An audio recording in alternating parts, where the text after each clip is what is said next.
ሲመጣ ነብዩን አክብር ይወጣል። አላሁ አክበር።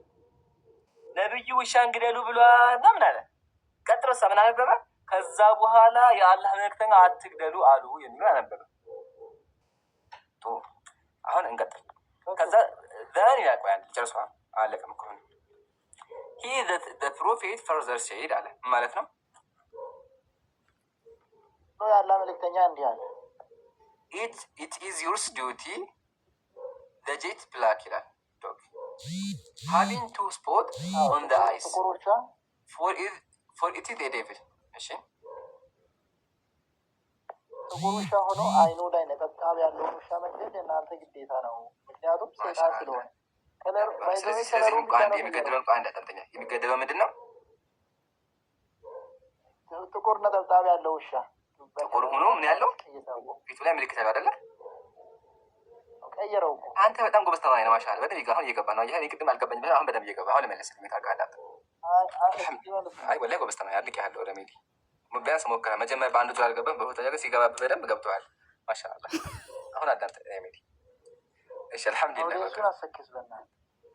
አቢ ለምን እንደዛ ትላለህ? ምን ታውቃለህ? መቆጣት ከመልሰ ረጋቢ ይመችሽ። አሁን መጀመሪያ ነብዩ ሰለላሁ ዐለይሂ ወሰለም አሁን ላይ በዋቂኡ ውሻን መግደል ከልክለዋል። ተስማማ አይደለም? ታዲያ ቀጥሎ ምን አሉ? ምን ሲቀራሉ? ኢላ ሲቀራሉ ፈቃለ አለይኩም ቢልአስወዲ ጥቁሮቹን ግደሉ፣ አልቡህሚል ዚ አንቁጣተይኒ ምልክት ያለው አለ፣ ፈኢነሁ ሸይጣን ነው አሉ። ሸይጣን በብዙ መንገድ ይገለጣል። ከነሱ ከአንደኛው ምንድን ነው? ጥቁር ውሻ ሆኖ ፊቱ ላይ ምልክት አለው። ያንን ካጋጠማችሁ ግደሉ አሉ። የተባለው ይሄ ነው። ይህም ደግሞ ሊትራሊ እውነት ነው። በእናንተ እንኳ ብመጣ ሰይጣናት በብዙ ነገር ሊመሰሉ ይችላሉ። አንደኛ። ሁለተኛ መጀመሪያ ስለምን ፈቀዱ ካልን አንደኛ ህክም አለው። ኢቭን አሁን ድረስ በዋቂ አሁን በኢትዮጵያ ምድር ላይ የኢትዮጵያ መንግስት በሆነ ታይም ውሾችን ይገላል። ታውቃላችሁ? አይካድ የትኛውም ሰው ያውቃል። አሁን ስቲል ነው ባይዘው እኔ ጓደኛ ላይ ውሻ ያለው ክርስቲያን ጓደኛ ማለት የተገደለበት የኢትዮጵያ መንግስት በየሰፈሩ እየዘረ ውሾችን ይገላል አሁን ድረስ። ለምን ካልን የውሻ ወረርሽኝ አለ። ያበደ ውሻ አለ። ውሾች ሲያብዱ ምን ያደርጋሉ? ሰዎችን ይነክሳሉ። ከተነከሰ ምን ይሆናል? ሰውየው ራሱ ያብዳል። አየህ አይደለ? ስለዚህ ነቢዩ ሰለላሁ ዐለይሂ ወሰለም በሆነ ታይም ጊዜ እንደዛ ነገር ሲፈጠር ግደሏቸው ብለው ነበረ። መቼም የሰው ነፍስ ከውሻ ይበልጣል። እንግዲህ የውሻ ጠበቃ ሆናል ይበልጣል። መቼም እኔ የሰው ጠበቃ ነኝ። እኔ ለዛ አይመስለኝም፣ ለዛ ግደሉ ያለ አይመስለኝም። ወላሂ ታዲያ ለምንድን ይመስለኝ? ሳሂህ አልቡኻሪ 32:27 ላይ የአላህ መልእክተኛ ጅብሪል እመጣለሁ ብሎ ቀረበት። ከዛን በኋላ ላይ ጠየቀው፣ ለምንድን ነው የቀረኸው ብሎ ጠየቀው። ከዛን እኔ ውሻ ካለ ቤት ውስጥ ውሻ ካለ አልመጣም፣ ስለዚህ የአንተ ጅብሪል ውሻ ይፈራል። ምን ውስጥ ውሻ ካለ? ቤት ውስጥ ውሻ ካለ አልመጣም አለ። ታዲያ ነብዩ ግደሉት ውሻ ቤት ነበር ግደሉት ነብዩ ሰለላሁ ዐለይሂ ወሰለም ውሻ የት ነበር ያሉት? በየመንገዱ አይደለ? የት ማለት ነው ግደሉት ነብዩ ሰለላሁ ዐለይሂ ወሰለም ነብዩ ውሻ ግደሉ ያሉ ውሻቸውን ያለው እንዳለ ስለምጠባይዘሽ ውሻ ስለማይወድ ነው ግደሉ። አትመልሰው ወላሂ አትመልሰው። ደግሜ ልጠይቅ፣ አዳምጠኝ። አሁን ያመጣው ሐዲስ ላይ ምንድን ነው ያልከው? ጅብሪል አለይሂ ሰላም ቀረ። ሲቀር ለምን ቀረስ ብሎ ነብዩ ሰለላሁ ዐለይሂ ወሰለም ሲጠይቁት ምን አለ? ውሻ ስላለ አልመጣም አለን ያልከው። ችግር የለም አንተ ትርጉም እንሂድ እንስማማ። ጥያቄ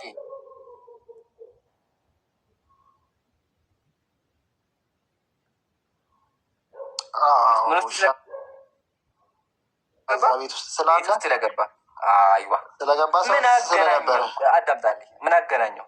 ለምን ካልከኝ መቼም የኢትዮጵያ የዓለም የአረብ ሀገር በሙሉ ውሻ ነብዩ ቤት ውስጥ አይኖርም። እንደዛ የምታስበው የዓለም ውሻ በሙሉ ነብዩ ቤት ውስጥ ይኖራል ማለት ነው። በጣም ያስቃል። ለማንኛውም ላስረዳ። ሁለቱ ሀዲስ የተለያዩ ትርጓሜ ያላቸው። አሁን ያመጣው ሀዲስ መልሼልሃለሁኝ። በእስልምና አክቹዋሊ ነብዩ ሰለላሁ ዐለይሂ ወሰለም ውሻ መግደል ከልክለዋል። የፈቀዱበት ታይም ነበረ። ምክንያቱም አስረድቼሃለሁ። ታዲያ አንተ ወደ አመጣው ሀዲስ ደግሞ ስንሄድ አዎ እስቲል ናው አሁን ድረስ ራሱ ሙስሊም ውሻ ማሳደግ አይፈቀድለትም። 4 ነጥብ። በእስልምና ውሻ ከአፉ የሚወጣ ፈሳሽ ያለ ነገር ነጃሳ ነው፣ አይፈቀድም። ለዛ ነው ጅብሪል አለይሂ ሰላም ሐዲስ ነብዩ ሰለላሁ ዐለይሂ ወሰለም ምን አሉ? መላእክቶች አይገቡም ውሻና ፎቶ ያለበት ቤት አሉ። ቅርጻ ቅርጽ ምናምን ያለበት ቤት ከሆነ ውሻ ካለበት እስቲል ነው አሁን ድረስ መልአኮች አይገቡም። ሀቢቢ አዳምጥ፣ አይገቡም ጭራሽ ነው። ቤት ውስጥ ውሻና ስዕል ካለ ቅርጻ ቅርጽ ካለ መላእክቶች እንደማይገቡ ጅብሪል መልአክ ስለሆነ አይገባም። በቃ ይሄን የነገራቸው በደንብ ተረዳ። አንተ ያመጣው ምንም ሁለቱም ነገር አይገናኝም። ለምን አንተ ያመጣው ሀዲስ ላይ ውጭ ያለው አዳምጣ እንዴ። ለምን አትረጋጋም? ማነህ ረሜዲ ጥሩ የተማካለ እንዴ? ለምን አትረጋጋም? እሺ የመጀመሪያ ሀዲስ ላይ መንገድ ላይ ያለ ውሻ ነው። ሁለተኛ ሀዲስ ላይ ደግሞ ቤት ውስጥ የሚኖር ውሻ ነው። ምን አገናኘው? ሲቀጥል ያንን ውሻ ጅብሪል ግደሉ አላቸውም። አይገናኝም። ስለዚህ ሁለት ነገሮችን ለመቃቃ አትሞክር። አሁን ጥያቄ ልጠይቅህ። ስማኝማ፣ እግዚአብሔር ለምንድን ነው የሚጠሉት? ውሻ ለምንድን ነው የሚጠሉት? ነገርኩህ እኮ አይፈቀድም። ማሳደግ አይፈቀድም። መጥላት የሚባል ነገር ማሳደግ አይፈቀድም። ለመስቀል ለማደንና ለምንድን ነው ውሻ ያለበት ቦታ ለምንድን ነው የማይመጣው? ሐራም ነው፣ አይፈቀድም። አምላካችን ከልክሏል። ውሻ ማሳደግ ሐራም ነው። በስመ አሁን በደንብ እንዲገባ በደንብ አሁን ትስቃለህ። ኢንሻአላህ ሳቂ ይቀጥልልሃል። ያስቀው ከሆነ ሙስሊሞች ውሻ እናሳድግም። ለምን ስቲል ነው ሳይንቲስቶች እንዳረጋገጡት ከአፉ የሚወጣ ፈሳሽ አለ። ያ ፈሳሽ ጉዳት አለው፣ ነጃሳ ነው። ስለዚህ ጭራሽ ነው ሙስሊሞች ውሻ እናሳድግም። ለምን ሲቀር ለቤት ጥበቃና ለአደና ሲቀር ይፈቀዳል። እነሱን መንከባከብ ይፈቀዳል። ኢቭን አዳምጥ በደምብ ኢቭን አንዲት ሴት ዝሙተኛ ሴት መንገድ ላይ እየሄደች ማለት ነው አንድ ውሻ በውሃ ጥም ሊሞት ነበር። በውሃ ጥም ሊሞት ማለት ውሻ ነው። ከዛ ምን አደረገች? ጫሟን አወጣችና በጫሟ ቀርታ አጠጣችው። ነብዩ ምን አሉ? እቺ ሴትዮ እንደዚህ በማድረጓ አላህ ማራት አሉ። ዝሙተኛ ሴት ናት። ዝሙት የምትሰራ ሴትን ውሻን የተጠማ ውሻን በጫማ አድርጋ ውሃ በመስጠቷ ብቻ አላህ ምሯታል። አየህ አይደለ? ይሄን ያክል ነው በእስልምና ያለው ነገር። ግን ማሳደጉ አይፈቀድም። ምክንያቱም ነግሬሃለሁ። አሁን ወደ አንተ እንምጣና እግዚአብሔር ለምንድን ነው በሬዎችን፣ በጎችን፣ አህዮችን ግደሉ ያለው? አምላክ ለምንድን ነው በሬዎች የሚያስጨፈጭፋቸው? አሁን ስለ ውሻ እያወራን ነው። አምላክ ውሻ ግደሉ ካለ አምጣልኝ። ደብል ስታንዳርድ እዚህ ላይ በውሻ ደብል ስታንዳርድ አይሰራም። ቆይ በሬ እንስሳ አይደለ? ቆይ ልተወው። ውሻ ይቅርና በሬ ለምንድን ነው የሚቀደው? በሬ ጥፋቱ ምንድን ነው? እግዚአብሔር ሌላ ጥያቄ ጠይቀህ ነው። ስለ ውሻ አውራ። ስለዚህ ግዴታ ውሻ መሆን አለበት? እኔ ከውሻ እኮ የበለጠ አመጣሁልህ። ከውሻ የበለጠ እኮ አመጣሁልህ። በሬ አህያ ለምን ይገደላሉ? መጀመሪያ መልስልኝ። ለምንድን ነው ጅብሪል ውሻ የሚጠላው? ነገርኩህ እኮ ጠላ የሚባል ነገር የለም። ከየት ነው ያመጣኸው? ወደ ሀት አይወድም። አንተ ያልከው ችግር የለውም። ሙስሊሞች ያለን ነግሬሃል። ከፈለክ ተቀበል፣ ከፈለክ አትቀበለው። አሁን ይሄን መልስ። እግዚአብሔርህ አምላክህ ለምንድን ነው አህያን ትታረዳለህ? አህያዎችን በሙሉ ግደሏቸዋል እግዚአብሔር። አህያ ጋር ችግሩ ምንድን ነው? እሺ እሱንም ልመልስልህ እስኪ ማስረጃ። አይዋ ማሻአላህ አለይክ ማስረጃ። ደስ የሚወደው ሙስሊም በማስረጃ ተማም ከፈት አድርጎ ያሳያል ማስረጃውን። መጽሐፈ ሳሙኤል ክፈት። ሁላችሁም መጽሐፈ ሳሙኤል ምዕራፍ 15 እንክፈት። ምዕራፍ 15 ከፍተን እስኪ እናንብበው። ያው መጽሐፍ ቅዱስ ተመልከተው በደንብ አድርገህ መጽሐፍ ቅዱስ ነው። እስኪ አንብበው። ምንድን ነው የሚለው? እሺ ከዚህ ጀምር በደንብ እንዲገባ። ከዚህ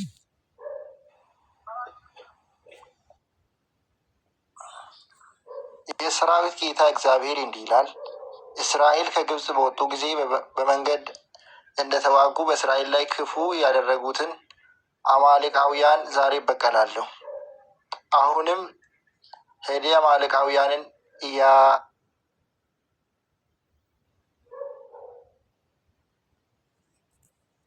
ፈጽሜ አጥፋ፣ ከእነርሱም የምታድነው የለም። አጥፋቸው፣ መከራም አጽናባቸው። የእነርሱም የሆነውን ሁሉ አጥፋ፣ ለያቸውም፣ አትማራቸውም።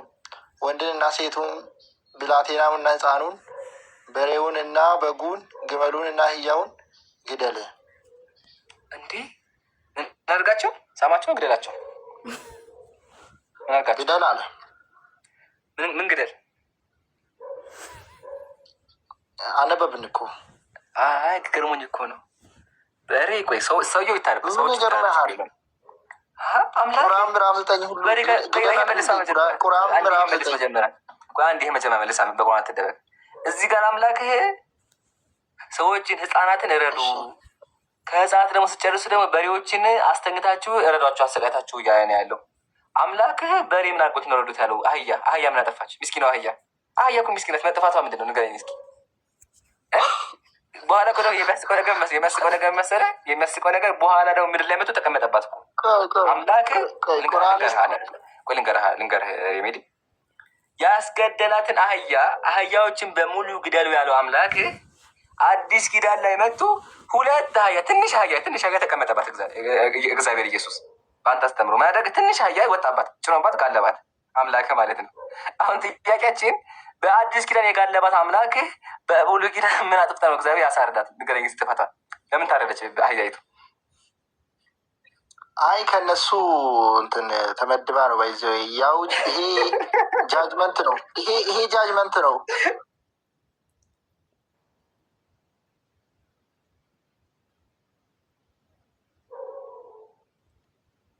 ታርጋ አረጋለሁ እኔ።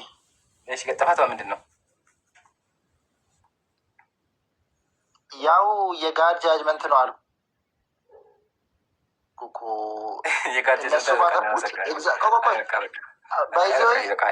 እናመሰግናለን። ለማንኛውም አያችሁ ምን አለ? ከሰው ተመድባ ነው አለ። አጂብ ነው። አህያ ምንም የማታውቀው አህያ አርፋ አሳሯን እየገጠች አህያ ወንዱን እስክሪንሾት አድርጉትላቸው፣ ያዙት፣ ይጠቅማቸዋል። ያው መጽሐፍ ቅዱስ ነው። እስክሪንሾት አድርጉት። መጽሐፍ ቅዱስ ያው ይዛችኋል። መጽሐፍ አስገቡት። ከዛው ክርስቲያን ያው መጽሐፍ ቅዱስ መጽሐፈ ሳሙኤል ምዕራፍ 15 የምታድነው የለም፣ ወንዱን ሴቱን፣ ብላቴናውን ሕፃኑን፣ በሬውን፣ በጉን